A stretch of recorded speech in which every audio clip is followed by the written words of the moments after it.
आज हम बात करने वाले हैं chapter number 3 nationalism in India की। बट चैप्टर स्टार्ट करने से पहले जरा हम रिकैप कर लेते हैं कि पिछली क्लास में हमने पढ़ा क्या था। पिछली क्लास में बेसिकली हमने 10th क्लास के सोशल साइंस के सिलेबस की बात की थी, जहां आपने ये समझा कि कौन कौन से चैप्टर आपके रिमूव हो चुके हैं, मतलब इवेलुएट नहीं होने वाले। बोर्ड में आपसे किसी भी तरह का उनसे किसी तरह का कोई क्वेश्चन नहीं पूछा जाएगा। इसके साथ साथ आपने ये भी जाना कि कौन कौन से चैप्टर आपके ऑप्शनल हैं, मतलब आपको 2 या 3 चैप्टरों में से कोई एक चुनना पड़ेगा। इस तरह से आपने उस क्लास में ये सारी चीजें पढ़ी। अब शुरू करते हैं आज की क्लास। और आज की class nationalism in India, Bharat में राष्ट्रवाद की है। इसमें बेसिकली हम किस चीज की डिस्कस करने वाले हैं। बेसिकली हम डिस्कस करने वाले हैं राष्ट्र की, कि राष्ट्र होता क्या है, व्हाट इज नेशनलिज्म। इसके बाद हम बात करेंगे राष्ट्र और राज्य में क्या डिफरेंस होता है।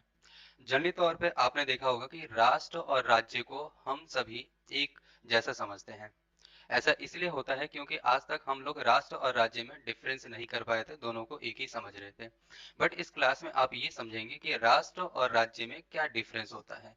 बेसिकली जो हम डिफरेंस बताएंगे वो हिस्ट्री लैंग्वेज में बताएंगे, यानी ऐतिहासिक भाषा में, हिस्ट्री की लैंग्वेज में राष्ट्र और राज्य में क्या डिफरेंस होता है।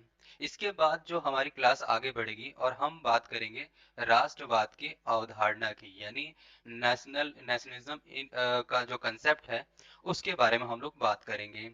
इसके साथ साथ हम बात करेंगे राष्ट्रवाद के प्रतीक की। अब ये प्रतीक क्या होता है, जैसे क्लास आगे बढ़ती है वैसे आपको मालूम चलेगा। बेसिकली इतना समझ लिया कि राष्ट्रवाद की जो पहचान होती है वो सिंबल से होती है, प्रतीक से होती है। इसके बारे में हम लोग जानेंगे। देन उसके बाद हम ये समझने की कोशिश करेंगे कि भारत में राष्ट्रवाद का जन्म क्यों हुआ। और आपके जो बुक है उसमें ये सबसे पहला क्वेश्चन दे रखा है, भारत में राष्ट्रवाद का जन्म क्यों हुआ। बेसिकली ध्यान रखिएगा कि ये सबसे एक इम्पॉर्टेंट क्वेश्चन है आपके चैप्टर का, भारत में राष्ट्रवाद का जन्म कैसे हुआ, इसको क्लेरिफाई किया जाएगा। देन उसके बाद हम बात करेंगे अवतारवाद की। किसकी बात करेंगे? अवतारवाद की। और इसी के साथ इस क्लास की जो आपकी मेन पॉइंट है वह है महात्मा गांधी, इनकी बात करेंगे। और इनके द्वारा किए गए प्रारंभिक आंदोलन के बारे में भी बात करेंगे, यानी इन्होंने स्टार्टिंग में कौन कौन से आंदोलन किए थे इसकी हम लोग बात करेंगे। साथ में हम बात करेंगे, इस चैप्टर में समझने की कोशिश करेंगे रॉलक्ट एक्ट के बारे में, ये क्या है और इसका क्या मतलब होता है और इसका यूज क्या है, इसके बारे में हम लोग पढ़ेंगे। इसके साथ साथ हम बात करेंगे मार्शल लॉ की। किसकी बात करेंगे? मार्शल लॉ की। और इसके साथ इस चैप्टर का सबसे मोस्ट वांटेड जो आपका टॉपिक, सब टॉपिक जिसे हम लोग कह सकते हैं, वह है जलियांवाला बाग हत्याकांड। कौन सा कांड? जलियांवाला बाग हत्याकांड। यहाँ से भी आपके क्वेश्चन बनेंगे, रॉलक एक्ट से भी आपके क्वेश्चन बनेगा। इसके साथ साथ हम बात करेंगे असहयोग आंदोलन की। किसकी बात करेंगे? असहयोग आंदोलन की बात हम करेंगे। ये भी एक इम्पॉर्टेंट आपके लिए है सब टॉपिक। देन खिलाफत आंदोलन की बात करेंगे, खिलाफत आंदोलन को समझने की कोशिश करेंगे। और मोस्ट इम्पॉर्टेंट जो आपका चैप्टर का एक हाईलाइटेड आपका कांड है, चौरी चौरा कांड, जिसकी वजह से असहयोग आंदोलन को वापस लेना पड़ेगा, इस चीज को भी हम लोग डिस्कस करेंगे। यानी बेसिकली आज की क्लास में हम जो डिस्कस करने वाले हैं वो इन सभी टॉपिक्स को डिस्कस करने वाले हैं। रिपीट करवा देता हूँ, फटाफट देख लीजिएगा। हम सबसे पहले राष्ट्र का मतलब समझेंगे, देन राष्ट्र और राज्य में क्या डिफरेंस होता है उसको हम समझेंगे। देन राष्ट्रवाद की अवधारणा के कंसेप्ट के बारे में हम लोग समझेंगे, राष्ट्रवाद के प्रतीक कौन होते हैं उनके बारे में हम लोग समझेंगे, भारत में राष्ट्रवाद का जन्म कैसे हुआ इसके बारे में हम लोग समझेंगे, महात्मा गांधी के बारे में समझेंगे, उनके द्वारा किए गए प्रारंभिक आंदोलन के बारे में समझेंगे, और साथ में रॉलक्ट एक्ट, मार्शल। नोट कर लिया होगा। अब बात करते हैं राष्ट्र की। What is nation? राष्ट्र किसे कहा जाता है? बेसिकली आप लोग राष्ट्र को कई नामों से जानते हो। आप उसे देश भी कहते हो, उसे मुल्क भी कहते हो आप लोग, और इंग्लिश में इसे नेशन भी कहते हो आप। यानी अगर देखा जाए तो आप राष्ट्र को किस किन नामों से जानते हो? राष्ट्र को आप देश कहते हो। क्या कहते हो? देश। और आप इसे मुल्क भी कहते हो। इसके अलावा इसे आप नेशन भी कहते हो। ये तीनों नाम क्या है? राष्ट्र के हैं। इसके अलावा अगर हम बात करें राष्ट्र से मतलब क्या होता है, तो याद रखिएगा, देखिए यहाँ पर डेफिनेशन आपके लिए दे रखा है कि राष्ट्र से अभिप्राय क्या है, राष्ट्र से मतलब क्या है, what is the meaning of nation. अब राष्ट्र से अभिप्राय है तो इसको 4 पॉइंट में आपको एक्सप्लेन किया गया है। कैसे? ऐसे लोग जो एक विशेष भूभाग में रहते हैं, यानी राष्ट्र की क्या होती है, एक पर्टिकुलर एक लाइन होती है, यानी एक बाउंड्री होती है, यानी एक विशेष भूभाग में का मतलब होता है एक पर्टिकुलर एरिया में रहना। एक जैसे इच्छाएं रखते हैं, इसमें रहने वाले, इसके अंदर रहने वाले लोगों की ऑलमोस्ट जो इच्छाएं होती हैं, ऑलमोस्ट जो इच्छाएं होती हैं वो एक जैसी होती है। क्या होती है? एक जैसी होती है। इसके अलावा एक जैसे राजनीतिक, सामाजिक, आर्थिक और सांस्कृतिक अवस्था में रहते हैं, यानी इनका रहने सहने का जो तरीका होता है, बोलने का जो तरीका होता है, उठने बैठने का जो तरीका होता है, रहने सहने का तरीका होता है, जो way of standard of life होता है, वो सभी चीजें लगभग एक जैसी होती है। इसलिए ऐसे समूह को हम लोग क्या कहते हैं, जो जिस एक पर्टिकुलर एरिया में रहते हैं उसे राष्ट्र कहा जाता है। और याद रखिएगा कि इसमें रहने वाले लोगों को ये जो पर्टिकुलर एरिया है उससे अपनेपन की भावना होनी चाहिए। क्या होनी चाहिए? अपनेपन की भावना, यानी एक तरह का लगाव होना चाहिए। ओके। जिस तरह से आप अपने घर से लगाव रखते हो, अपने घर से एक अटैचमेंट रहती है, अगर कोई आपके घर को नुकसान पहुंचाने की कोशिश करे तो आपको बुरा लग सकता है, सेम ऐसे ही अगर ऐसी आपकी फीलिंग और गट्स है तो इसका मतलब ध्यान रखिएगा कि आप जिस एरिया में पर्टिकुलर एक रहते हो वो क्या है? राष्ट्र है। क्या है? राष्ट्र। अब बात करते हैं हम लोग राष्ट्र और राज्य में क्या अंतर है। राष्ट्र और राज्य में क्या अंतर है? What is the difference between nation and state. आमतौर पे हम राष्ट्र और राज्य को क्या समझते हैं? एक जैसा समझते हैं, ये दोनों एक ही होते हैं, बट ऐसा नहीं है। इतिहास की भाषा में राष्ट्र और राज्य में एक डिफरेंस होता है। वो डिफरेंस क्या होता है, इसको जरा समझते हैं। याद रखिएगा कि कोई पर्टिकुलर एरिया हो जिसकी अपना एक इतिहास हो। क्या हो? अपना एक इतिहास हो।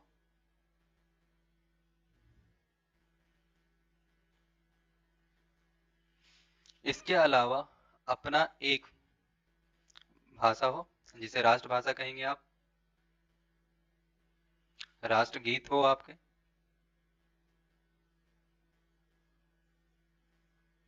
इसके अलावा राष्ट्रगान हो। ये सिंपल भाषा समझा रहा हूं ताकि आप डिफरेंस कर सके। ओके।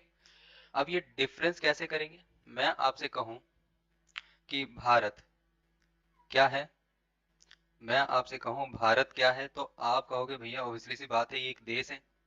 मैं आपसे कहूं कि यूपी क्या है, तो आप कहोगे ऑब्वियसली सी भैया बात है वो स्टेट है। ओके। अगर मैं कहता हूं श्रीलंका, क्या कहता हूं मैं?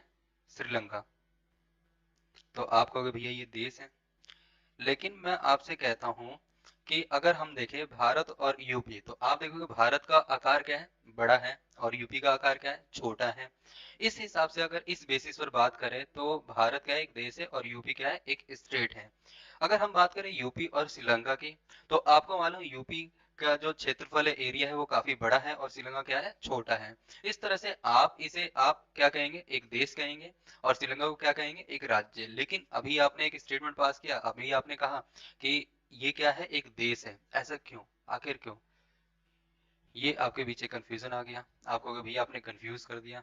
पहले तो राष्ट्र और राज्य को हम एक समझ रहे थे, अब आपने कहा कि इन दोनों में डिफरेंस होता है। उसी डिफरेंस को क्लेरिफाई करने के लिए आपको चार चीजों का ज्ञान होना बहुत ज्यादा जरूरी है। कौन कौन से हैं? इतिहास, भाषा, गीत और गान। यानी जिस पर्टिकुलर एरिया, चाहे वो जो एरिया है वो चाहे छोटा हो बड़ा हो, उससे कोई मतलब नहीं हो, किसी भी आकार का हो उससे भी कोई मतलब नहीं है।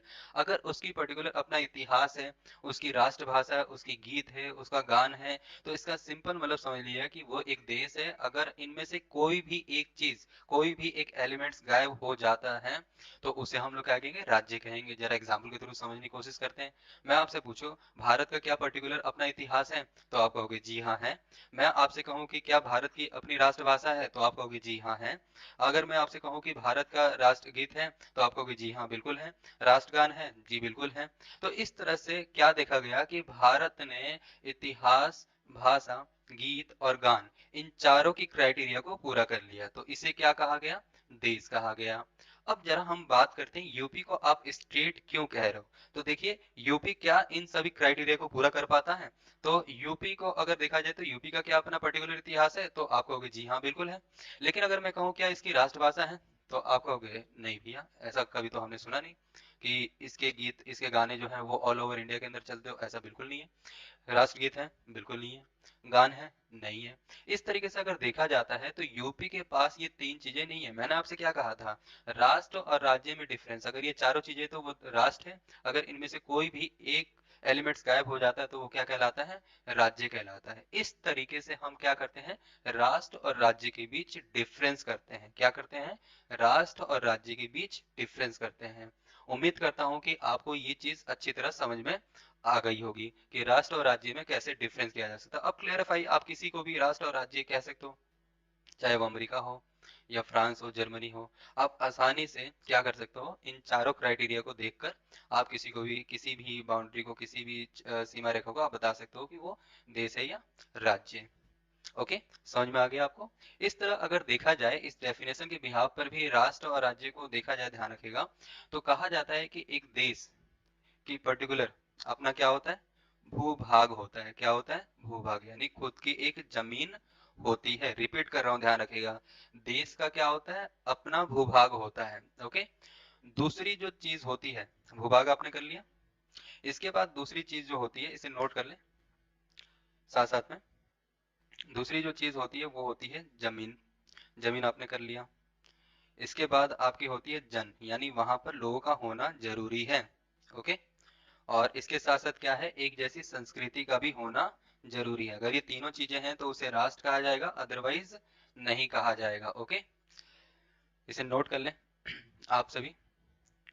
मैं दोबारा आपको बता देता हूँ कि राष्ट्र के लिए कौन कौन सी चीजें जरूरी हैं, इसे नोट कर लेना आप लोग।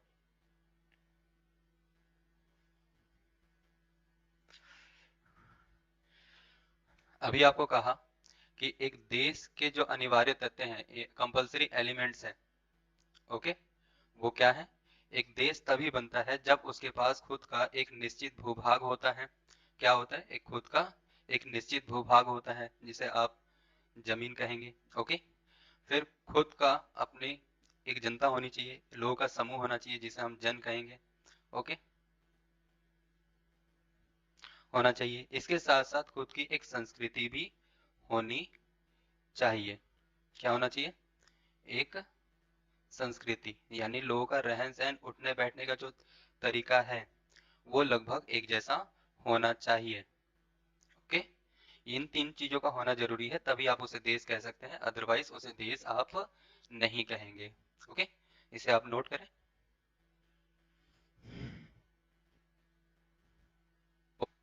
नोट कर लिया होगा। अब बात करते हैं भारत में राष्ट्रवाद की। ओके, तो अब राष्ट्रवाद का मतलब समझते हैं कि राष्ट्रवाद का मतलब क्या होता है। ओके, राष्ट्रवाद को इंग्लिश में नेशनलिज्म कहा जाता है।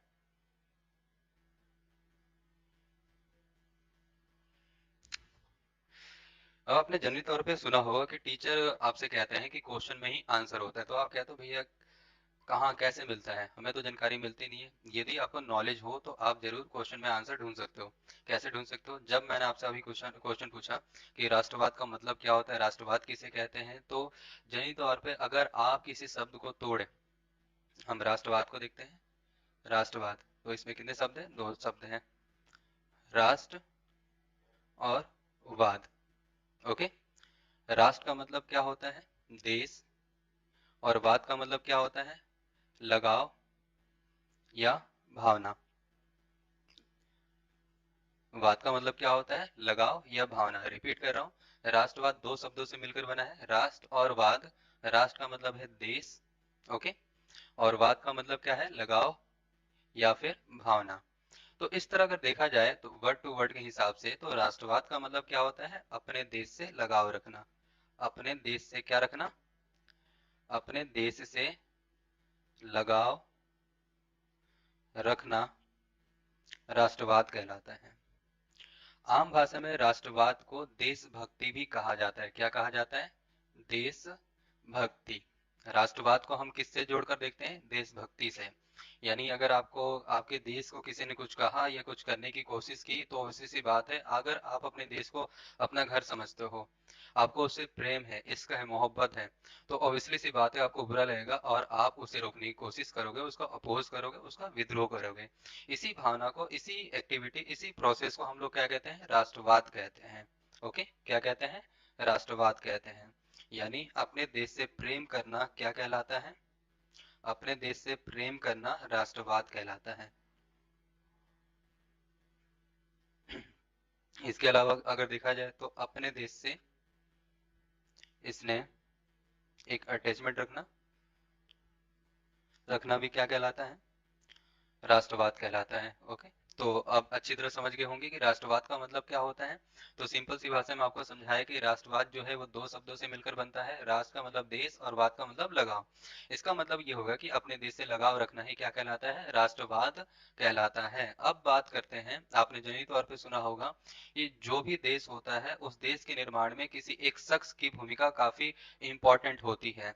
यानी कहा जाता है कि उस व्यक्ति की पहचान उस देश से होती है और उस देश की पहचान उस व्यक्ति से होती है।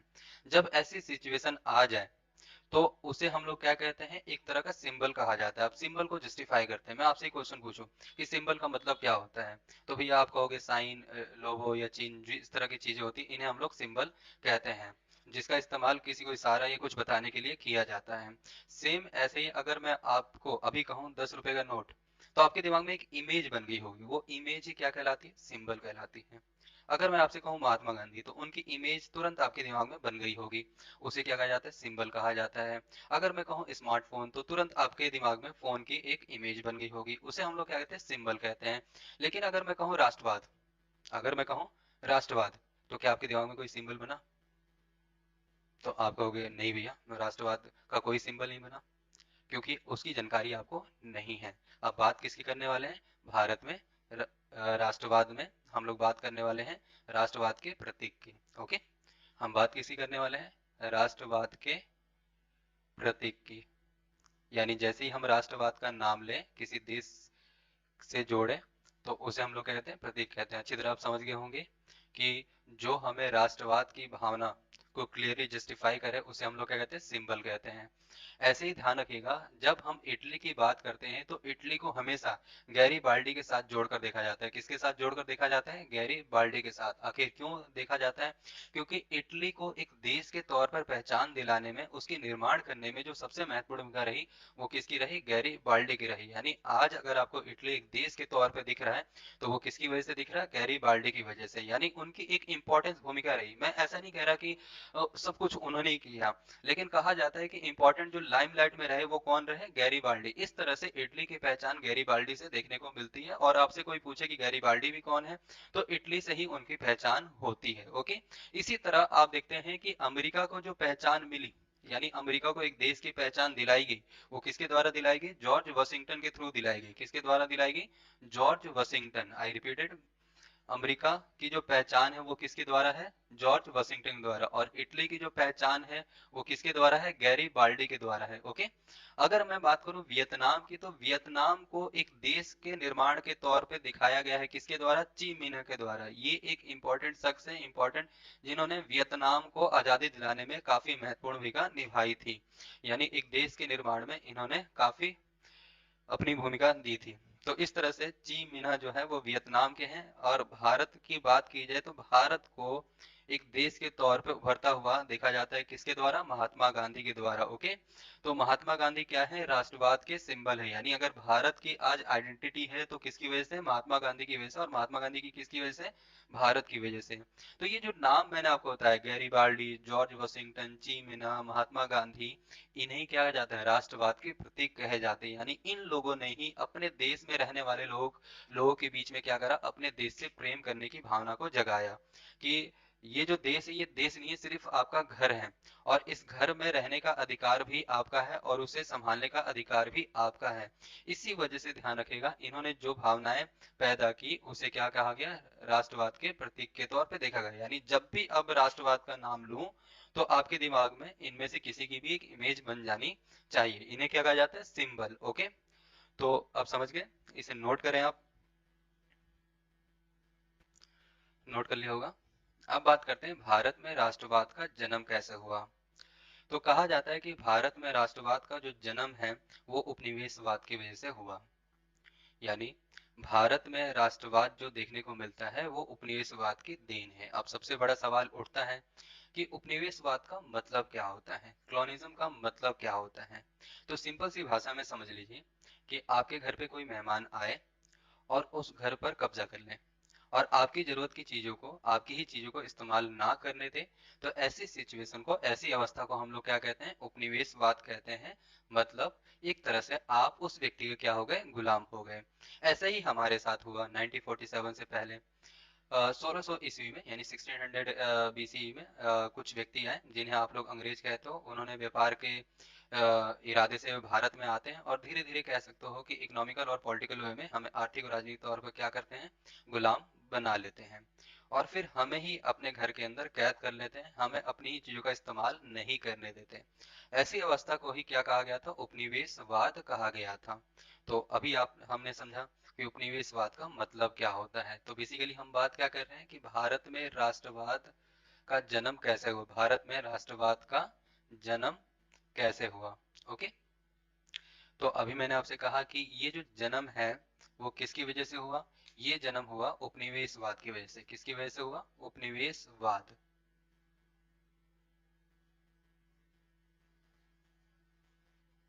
वाद की वजह से।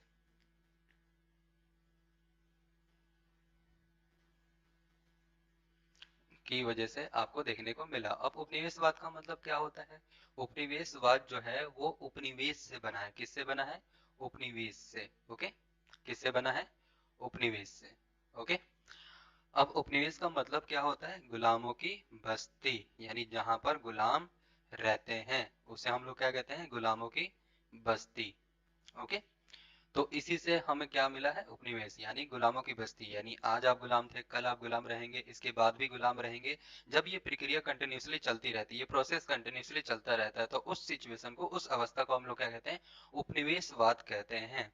आपकी गुलामी की जंजीरें जो स्टार्ट हुई थी वो 1600 ईस्वी में स्टार्ट हुई। देन उसके बाद आप बढ़ते बढ़ते, ध्यान रखिएगा, 1947 आप आजाद हुए। इस अवस्था में अगर देखा जाए तो आप गुलाम हो गए। देन उसके बाद आपकी जो ये प्रक्रिया थी ये चलती रही। तो इसी प्रोसेस को हम लोग क्या कहते हैं, उपनिवेशवाद कहते हैं। क्या कहते हैं, उपनिवेशवाद। और उपनिवेशवाद किस चीज का इंडिकेटर होता है, उपनिवेशवाद इंडिकेटर होता है शोषण का, एक्सप्लोटेशन का। ओके। किसका होता है, शोषण का, इसके साथ साथ अत्याचार का। ओके। अभाव का, अभाव का मतलब आपकी ही चीजें आपको ना मिले, उसका होता है। इसके अलावा जिंदगी जीना एक तरह से मुश्किल हो जाता है। जिंदगी जीना क्या हो जाता है, मुश्किल हो जाता है। आपको लगता है कि ये दुनिया आपके काम की नहीं है। तो ऐसी अवस्था को हम लोग क्या कहते हैं, उपनिवेशवाद कहते हैं। जब आपको लगे कि आपका शोषण हो रहा है, आपके साथ अत्याचार हो रहा है, आपको अभाव की स्थिति आ चुकी, यानी आपको ही अपने सामान इस्तेमाल करने की छूट नहीं मिल रही। ओके। इसके अलावा आपको मुश्किल हो रही है सरवाइव करने में। तो ऐसी सिचुएशन को हम लोग क्या कहते हैं, उपनिवेशवाद कहते हैं। और ये उपनिवेशवाद किसकी देन है, ये देन है, ध्यान रखिएगा, अंग्रेजों की। अंग्रेजों ने हमें क्या करा, गुलाम बनाया, और इसके बाद जिस अवस्था को जन्म दिया उसे उपनिवेशवाद कहा गया। और इसी जंजीर से बाहर निकलने के लिए आप सभी के बीच में, चाहे वो हिंदू हो या मुस्लिम हो, एक अपनेपन की भावना ने घर किया। यानी एक घर बनाया, एक भावना जगी, उसी भावना को हमने क्या नाम दिया, राष्ट्रवाद नाम दिया। इस तरह से ध्यान रखिएगा, देश एकजुट हुआ और उन्होंने लड़ाई लड़ी और आखिरकार 1947 में आप आजाद हो गए। ओके। समझ में आ गया आपको, अब इसे नोट करें आप लोग। अब बात करते हैं अवतारवाद की। अवतारवाद का मतलब क्या होता है, मसीह का इंतजार करना। देखा गया कि आजादी से पहले, यानी जब हम गुलाम थे, उपनिवेशवाद चल रहा था, उस स्थिति में हम लोग उन जंजीरों से जकड़े हुए थे और हम आजाद होने की कोशिश कर रहे थे, लेकिन फिर भी हम आजाद नहीं हो रहे थे। हार कर, थक कर हमने क्या करा, भगवान पे छोड़ दिया कि वो कोई मसीहा भेजेंगे और उस मसीह, वो मसीहा क्या करेगा, हमें आजाद कराएगा। ओके। अब उन्हें यही नहीं मालूम था कि उस मसीहा का जन्म हो चुका था भारत के ही एक कोने में, जिसे पोरबंदर नाम जगह के नाम से जाना जाता है। और इस मसीह का नाम क्या था, महात्मा गांधी। आप सभी ने महात्मा गांधी के बारे में सुना हुआ है और जानते भी अच्छी तरीके से हो। ओके, तो इस पे हम लोग ज़्यादा बात नहीं करेंगे। बेसिकली महात्मा गांधी अपनी हायर स्टडी के लिए विदेश गए और वहां से वो भारत में 1915 में लौटे। कब लौटे वो? 1915 में। ओके, 1915 में वो स्वदेश वापस आए, यानी भारत वापस आए। 1950 में वो क्या है, भारत वापस आ गए। अब आने के साथ इन्होंने एक चीज नोटिस क्या किया, 1915 में जो वो भारत छोड़ के गए थे वो भारत उन्हें देखने को नहीं मिला। क्यों नहीं मिला? क्योंकि उस भारत को किसी और ने ऑक्यूपाइड कर लिया था और अपने ही तरीकों से उसे चला रहे थे। अब ऐसी सिचुएशन देखी। इसके बाद उनकी जो प्रेजेंस थी पहली बार भारत के अंदर, क्योंकि उससे पहले उन्हें कोई नहीं जानता था, वो प्रेजेंस देखने को मिली 1916 में, जब बनारस विश्वविद्यालय का उद्घाटन किया जा रहा था। तो वहां उन्होंने क्या करा, पहली स्पीच दी थी। क्या दी थी? पहली स्पीच।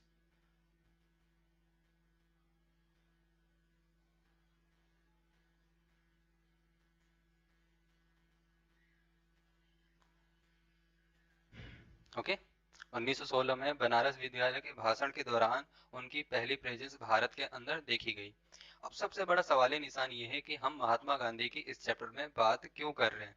इसलिए कर रहे हैं क्योंकि यही वो मसीहा है जो भारत में उपनिवेशवाद की वजह से भारत के अंदर राष्ट्रवाद को लेकर आएंगे, यानी लोगों को आपस में जोड़ने की कोशिश करेंगे। इसमें कई घटनाएं जो होंगी इनको अंजाम देंगे, यानी समय के साथ साथ कुछ घटनाएं होंगी जिससे लोग आपस में एकजुट होना स्टार्ट करेंगे। लोगों को समझ में आएगा कि जब तक हम एक नहीं होते तब तक हम अंग्रेजों से मुकाबला नहीं कर सकते। इस तरह से ध्यान रखें, इस चीज को समझाने का काम कौन करेंगे? महात्मा गांधी। अब महात्मा गांधी ही क्यों? क्योंकि इसकी जो स्थिति थी, इसकी जो सिचुएशन थी, इसकी जो हमें एक तरह की आइडेंटिटी या इंडिकेटर जिसे हम लोग कह सकते हैं, वो हमें मिला जब ये विदेश थे। तो ये दक्षिण अफ्रीका की एक यात्रा कर रहे थे। उस दौरान इनके साथ कुछ बदतमीजी हुई और उस बदतमीजी का जवाब देने के लिए इन्होंने क्या करा, अपने एक खास हथियार का इस्तेमाल किया गया जिसे कहा गया सत्याग्रह। क्या कहा गया? सत्याग्रह। ओके, यानी इन्होंने पहली बार अपने खास हथियार का इस्तेमाल कहाँ किया था? दक्षिण अफ्रीका में किया। और उस हथियार का नाम क्या था? सत्याग्रह। ओके, क्या नाम था? सत्याग्रह। अब आपका मन में एक सवाल आ रहा होगा कि भैया सत्याग्रह का मतलब क्या होता है। ओके, तो सत्याग्रह का मतलब होता है सत्य का आग्रह करना। क्या करना? सत्य का आग्रह करना। ओके, आग्रह का मतलब यहाँ क्या मतलब होता है? प्रेशराइज करना, फोर्स करना। ओके, जो सच है वो सच है, इसके अलावा कुछ भी नहीं है। ओके, अब इस सच को सच बताने के लिए इन्होंने क्या करा? अहिंसा का रास्ता अपनाया। क्या अपनाया? अहिंसा। यानी सत्याग्रह में दूसरी चीज क्या होती है? अहिंसा। यानी उन्होंने अहिंसा को फॉलो किया। उनका कहना है कि सच्चाई बताने के लिए हमें लड़ाई झगड़े की जरूरत नहीं है, हम विनम्र तरीके से भी बता सकते हैं। ओके, इसके अलावा इन्होंने क्या करा? अहिंसा का अब मतलब यहाँ पर समझिएगा। अहिंसा का मतलब है कि अगर आप जोर से भी बोलते हो, आप चिल्लाते हो, साउट करते हो, उस स्थिति को भी हिंसा कहा जाता है। ओके, आप किसी से लड़ाई झगड़ा करते हैं उसे भी हिंसा कहा जाता है। ओके, किसी को जबरदस्ती प्रेशराइज करना कि हाँ ये चीज की है, जैसे पुलिस वाले करते हैं, तूने चोरी की है, की है, इस तरह से आप देखते हो बार बार वो क्या करते हैं, एक ही चीज को रिपीट करते हैं, बाय फोर्स करते हैं, उसे भी क्या कहा जाता है? हिंसा कहा जाता है। जरूरी नहीं है कि थप्पड़ मारना, लड़ाई झगड़ा करना ही हिंसा कहलाती है। हिंसा वो चीज कहलाती है जिसमें एक चीज दिखाई दे। याद रखेगा, हिंसा किसको लेकर चलती है? फोर्स को लेकर चलती है। किसको लेकर चलती है? फोर्स को। जहां पे फोर्स दिखाई नहीं देगा, मतलब एक तरह का दबाव नहीं दिखाई देगा, तो उस स्थिति को हम लोग क्या कहते हैं? अहिंसा कहते हैं। तो यदि आपको सत्य का आग्रह करना है, सच को सच बताना है, किसी व्यक्ति को एहसास दिलाना है कि उसने वो चीज गलत की है तो की है, तो आपको फोर्स का इस्तेमाल नहीं करना। अगर नहीं करते तो वो क्या कहलाता है? अहिंसा कहलाता है। इसके साथ साथ याद रखिएगा कि सत्य का आग्रह करने का मेन मोटो क्या होता है? मेन मोटो होता है व्यक्ति को आउटर सोल, यानी बाहरी तौर पे नहीं बदलना, उसे आंतरिक तौर पे बदलना है। क्या नहीं करना? बाहरी तौर पे उसे बदलना नहीं है, बल्कि उसे बदलना क्या है? आंतरिक तौर पे बदलना है। कैसे बदलना है? आंतरिक तौर पे, यानी उसके इनर सोल को हमें जगाना है। सत्याग्रह का मेन फोकस क्या होता है? इनर सोल को जगाना है, यानी अंदर से अगर आपको लगा कि कोई चीज मैंने गलत की है तो की है, ओके। और ये चीज हमेशा आपके लाइफ टाइम के लिए क्या हो जाती है? रिजर्व हो जाती है। इसके बाद वो गलती आप जानबूझकर भी नहीं करोगे, क्योंकि एक घटना थी महात्मा गांधी की, जिसने उनको एक सीख दी कि उन्होंने बचपन में एक चोरी की थी, और उस चोरी को फिर उन्होंने बताया कि उन्हें अंदर से गिल्ट हुआ, महसूस हुआ कि उन्होंने चोरी की है, तो उन्होंने अपने फादर से बताया। फादर ने मैच्योर तरीके से एक बिहेव किया और सभी चीजों को क्लेरिफाई कर दिया। इसके बाद उन्होंने कभी भी इस बारे में सोचा नहीं, और यहीं से उनको एक आइडिया आया कि किसी व्यक्ति को अगर बदलना है तो बाहरी तौर पे नहीं बदलना, बदलना है तो सिर्फ कैसे बदलना है? आंतरिक तौर पे, इनर सोल को उन्हें प्योरीफाई करना है। सत्याग्रह का मेन मोटो भी यही होता है। और इसी हथियार का इस्तेमाल करके दक्षिण अफ्रीका के अंदर क्या हो गया, ये एक तरह की फैन फॉलोइंग इनकी बन गई, और यहीं पर कुछ लोगों ने इन्होंने महात्मा गांधी की एक तरह से उपाधि दी, यानी महात्मा कहा। महात्मा का मतलब एक तरह का भगवान, यानी वो व्यक्ति जो दुनिया से बिल्कुल अलग है, ओके।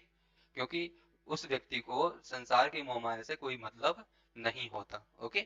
इस हथियार का इस्तेमाल इन्होंने किया, समझ में आ गया होगा आपको। इसके बाद होता क्या है कि 1916 में आने के बाद अंग्रेजों का अत्याचार बढ़ता जा रहा था, ओके। तो आप इसे आप नोट कर लें, फिर आगे हम लोग बात करेंगे। अब बात करते हैं महात्मा गांधी के जीवन के टर्निंग पॉइंट की। टर्निंग पॉइंट उनके जीवन में तब आया जब अंग्रेजों का अत्याचार बढ़ने लगा, और उन्होंने भारत के कई हिस्सों में नील की खेती, यानी ओपियम की जो खेती है, उसे कराना स्टार्ट करा। इंडिगो की खेती भी करानी स्टार्ट की।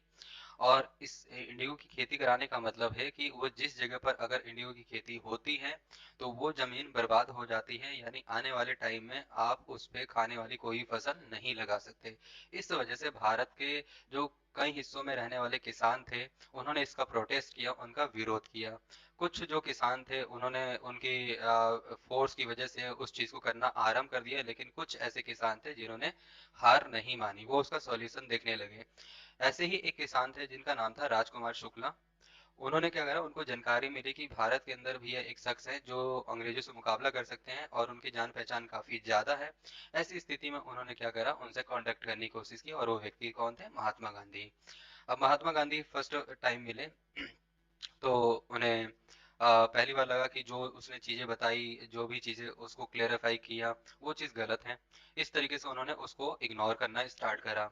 एक दिन, दो दिन, तीन दिन वो फॉलो अप करता रहा महात्मा गांधी को। जहां जहां जाते, जिस जिस मीटिंग में करते, जहां जहां स्पीच देते, भाषण देते, वहां वहां वो जाता रहा। उन्होंने नोटिस किया कि जहां जहां वो जा रहे हैं वहां वहां पर राजकुमार शुक्ला भी उनके पीछे पीछे जा रहा है। अब उनको थोड़ी सी उन बातों में गंभीरता, एक तरह से सीरियसनेस जिसे हम लोग कहते हैं, वो देखने को मिला। उन्होंने उसे पास में बुलाया और फिर पूरी जानकारी उससे ली, और जानकारी को लेने के बाद उन्हें लगा कि भैया नहीं, ये चीजें गलत हो रही है। तो उन्होंने क्या करा, उसके साथ चलना स्टार्ट करा, और वो क्या हो गए, वो पहुंचे, ट्रेन से सफर करते हुए पहुंच गए बिहार, चंपारण इलाके में, जहां पर उन्होंने देखा कि वाकई में जो चीज राजकुमार शुक्ला कह रहे हैं वो चीज वहां पर है। उन्होंने अपने इस हथियार का इस्तेमाल, जो सत्याग्रह मैंने आपको बताया, उसका इस्तेमाल उन्होंने वहां पहली बार किया, और उन्हें वहां पे सफलता भी मिली। कब किया उन्होंने? 1917 में। 1917 में चंपारण के अंदर उन्होंने एक आंदोलन किया जिसे इंडिगो मूवमेंट कहा गया है। चंपारण आंदोलन बेसिकली इसे कहा गया, ओके। देन उसके बाद इनकी फेम अभी तक कह सकते हो, इस जीत के साथ ही कह सकते हो लोगों का विश्वास उनकी तरफ बढ़ने लगा। फिर एक और आंदोलन ने कह सकते हो उनकी जिंदगी को एक तरह से आगे बढ़ाया। वो आंदोलन था खेड़ा का आंदोलन, जो कि गुजरात के अंदर है। वहां पे भी सेम ऐसे ही किसानों की एक समस्या थी, उस समस्या को सॉल्व करने का काम उन्होंने किया 1918 में। उसे कहा गया खेड़ा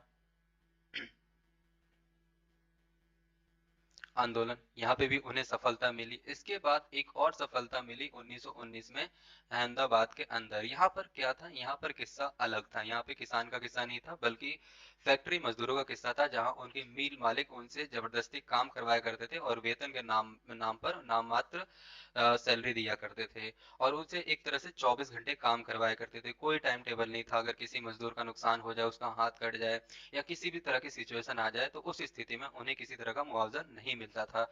इन्हीं सभी चीजों शोषण से मुक्ति पाने के लिए उन्होंने महात्मा गांधी को याद किया, और महात्मा गांधी ने फिर यहाँ पर सत्याग्रह आंदोलन आरंभ किया, और इसी के साथ उन्हें यहाँ पर मुक्ति मिली। इस तरह से देखा जाता है कि ये महात्मा गांधी के द्वारा किए गए प्रारंभिक आंदोलन थे। क्या थे ये? महात्मा गांधी के द्वारा किए गए प्रारंभिक आंदोलन। इन्हें हम लोग क्या कहते हैं, महात्मा गांधी के द्वारा किए गए प्रारंभिक आंदोलन। इन आंदोलनों ने क्या करा, महात्मा गांधी को एक नई पहचान दिलाई। महात्मा गांधी एक नए नेता के तौर पे उभरे। लोगों ने उन्हें एक मसीहा के तौर पे, अपना नेता के तौर पे उन्हें देखा, और इसी के साथ उनकी कड़ी स्टार्ट हुई। अब धीरे धीरे लोगों के अंदर जो कह सकते हो अंग्रेजों के खिलाफ गुस्सा निकलने लगा, विरोध करने लगे, और इस राष्ट्रवादी भावना को एक तरह से दबाने के लिए क्या करा गया, रॉलेट एक्ट को पास किया गया। रॉलेट एक्ट का मतलब क्या होता है, जिसमें ना तो कोई दलील होती है, ना कोई वकील होता है, और ना कोई अपील होती है, और ना ही कोई जिरह होता है कोर्ट के अंदर। सीधा अगर संदेह है तो पुलिस वाले आपको जेल में डाल देंगे। इसे क्या कहा गया, रॉलेट एक्ट कहा गया। इस वजह से काफी ज्यादा नुकसान लोगों को उठाना पड़ा। ओके, अब ऐसी सिचुएशन ना हो इसलिए महात्मा गांधी ने क्या करा, एक आंदोलन चलाया जिसे कहा गया असहयोग आंदोलन। अब ये आंदोलन था क्या, असहयोग आंदोलन बेसिकली था क्या, इसका मेन मोटो क्या था, तो ये हमें महात्मा गांधी बताते हैं। अब आप महात्मा गांधी से ही पूछ लीजिए असहयोग आंदोलन क्या था, मैं कैसे बता सकता हूँ। तो चलिए महात्मा गांधी से पूछते हैं। महात्मा गांधी से जब पूछा गया कि ये असहयोग आंदोलन क्या है, तो उन्होंने कहा देखो, असहयोग आंदोलन एक ऐसा आंदोलन है जिसमें आप संयोग नहीं करोगे, किसी की हेल्प नहीं करोगे। किसी का मतलब, यहाँ किसी का मतलब क्या है, अंग्रेजों का। उन्होंने नोटिस किया, उन्होंने देखा, इन मूवमेंट के बाद, ये जो स्टार्टिंग मूवमेंट थे, उन्होंने देखा कि भारत में यदि अंग्रेज रूल कर रहे हैं तो इसके पीछे सबसे बड़ी वजह हम लोग हैं। यानी अगर हम पे अत्याचार हो रहा है तो अत्याचार भी हम खुद कर रहे हैं, एक्सप्लॉइट हम खुद हो रहे हैं और खुद को ही कर रहे हैं। इसके पीछे सबसे बड़ी वजह उन्होंने बताई कि उनकी संख्या 10 है और हमारी संख्या 100 है। अब ये कैसे पॉसिबल हो सकता है कि 10 लोग 100 लोगों के ऊपर राज करें। कहीं ना कहीं इन 100 लोगों में से कुछ लोग क्या कर रहे हैं, उनकी हेल्प कर रहे हैं। अगर हम ऐसा ना करें तो हमें जल्द ही आजादी मिल जाएगी। इसी मोटो, इसी उद्देश्य के साथ उन्होंने क्या करा, 1920 में एक नया आंदोलन क्रिएट किया जिसे कहा गया असहयोग आंदोलन। इसका असर अब धीरे धीरे दिखने लगा। क्यों, क्योंकि आप जानते हो कि उस टाइम पीरियड में जो भी आंदोलन स्टार्ट होते थे, तो आज के समय जैसा नहीं कि कोई भी चीज स्टार्ट होती है तो तुरंत वो फैल जाती है, क्योंकि आज कम्युनिकेशन स्प्रेड जो है वो काफी ज्यादा है। आज हमारे पास रिसोर्सेज ज्यादा है, उस टाइम पर कम था। अब आंदोलन को, मूवमेंट को आगे बढ़ाने के लिए उनके जो फॉलोअर थे वो गांव गांव घूमेंगे।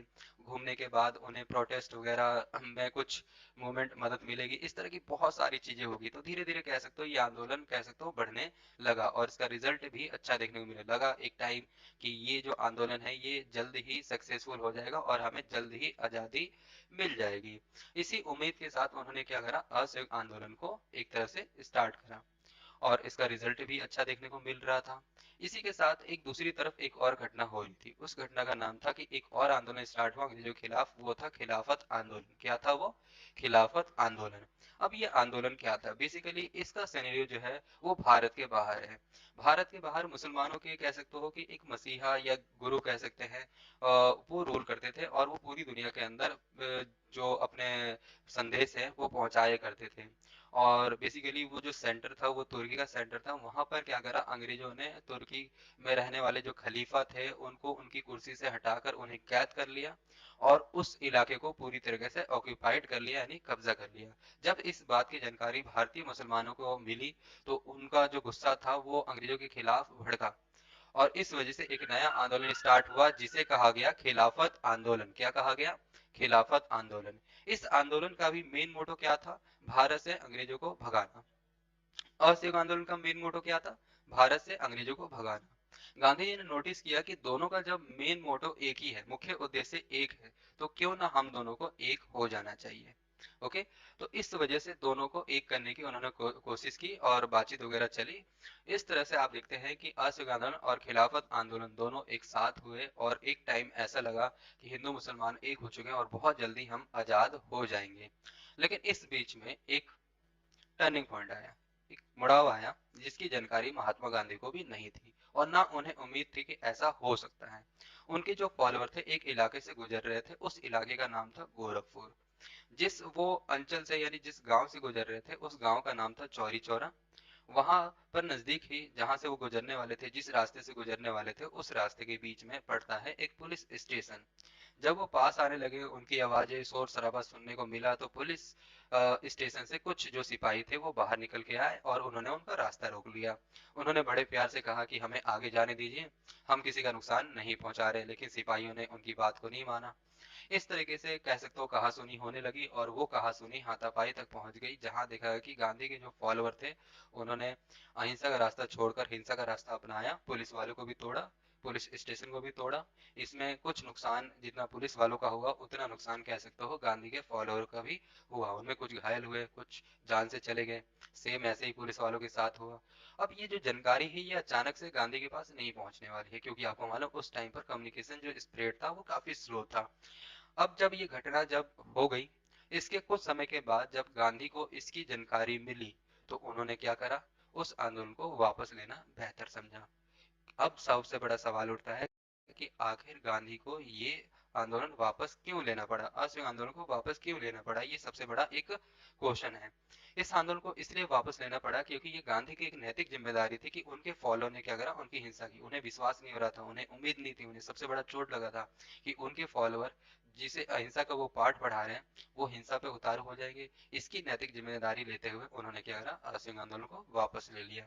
तो जो एक सपना था कि हम बहुत जल्दी आजाद हो जाएंगे, कहीं ना कहीं उस सपना जो लोगों के दिलों में एक चिंगारी जगी थी राष्ट्रवाद की, वो अचानक से थोड़ी सी बुझने लगी।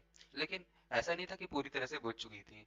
कह सकते हो कि उसकी जो लाइमलाइट थी, उसकी जो एक तरह से कह सकते हो स्प्रेडिंग थी, वो थोड़ी कम हो गई थी, लेकिन ऐसा नहीं था कि बिल्कुल पूरी तरीके से ये थी। तो इस तरह से आपने समझा इस क्लास के अंदर कि किस तरीके से महात्मा गांधी ने भारत में राष्ट्रवाद को लाने की एक तरह से कोशिश की। अब इस बीच में कुछ घटनाएं भी घटी, जिसमें से मैंने आपको बताया रॉलेट एक्ट की कहानी, कि अंग्रेजों ने इस तरह के सिचुएशन को कंट्रोल करने के लिए रॉलेट एक्ट को लेकर आए। अब उन्हें लगा कि इस सिचुएशन में जब रॉलेट एक्ट लेकर आए, तो यहाँ के जो स्थानीय नेता, लोकल जो लीडर्स थे, उन्होंने इसका प्रोटेस्ट किया, उन्होंने इस कानून को एक काला कानून कहा, और इसके विरोध में उन्होंने एक नए नए आंदोलन स्टार्ट करे, जो छोटे लेवल पर, रीजनल लेवल पर होते हैं, इसको शांत करने के लिए। और उन्हें लगा कि ऐसा सिचुएशन दोबारा ना हो, क्योंकि उन्हें एक बार मालूम था कि 1857 में 1857 में ऐसा एक वाकया हुआ था, जहां उनकी नींव हिलती हुई देखने को मिली थी, उनसे सबसे ज्यादा नुकसान हुआ था। उस डर की वजह से वो नहीं चाहते दोबारा ऐसा कोई बड़ा आंदोलन स्टार्ट हो। उन्होंने क्या करा कि रॉलेट एक्ट के साथ साथ मार्शल लॉ को भी लागू कर दिया। मार्शल लॉ का मतलब क्या होता है, एक तरह की इमरजेंसी, एक तरह की कर्फ्यू, जिसमें आप ग्रुप में नहीं रह सकते। अब इस मार्शल लॉ के लागू हो जाने के बाद कह सकते हो कि ग्रुप में रहना कंपलसरी नहीं था, यानी आप ग्रुप में नहीं रह सकते। लेकिन ये जो जानकारी थी ये सिर्फ शहर में फैले, गांव तक इसकी जानकारी नहीं थी। अब समय आ चुका था बैसाखी का, और अमृतसर के अंदर बैसाखी के दिन मेला लगा हुआ था। जहां वो मेला लगा था, वो एक बाग था जो कि चारों तरफ से घिरा हुआ था, लंबी लंबी दीवारों से, आने जाने का सिर्फ एक ही रास्ता था। और जब इसकी जानकारी जो मिली, सिचुएशन संभालने की जो जिम्मेदारी थी अंग्रेजों के एक कमांडर को दी गई थी, जिसका नाम जनरल डायर था, जब इसको जानकारी मिली थी, वो कुछ सैनिकों के साथ वहां पहुंचा, उसने बाग को बाहरी तौर पे घेर लिया, और अंदर आते ही चारों तरफ से अपने सैनिकों को अंदर से भी घेरने के लिए कह दिया। और बिना कोई नोटिफिकेशन दिए आनन फानन में क्या करा, उसने शूट एंड साइड का ऑर्डर दे दिया। इसी ऑर्डर के साथ कहा जाता है कि लाखों जो लोग थे, हजारों लोग थे, उनकी वहां एक मृत्यु हो गई। वो जान, एक तरह से कह सकते हो कि उन्होंने अपने आप को बचाने के लिए वहां जो बीच में एक कुआं था उसमें कूदने की कोशिश की।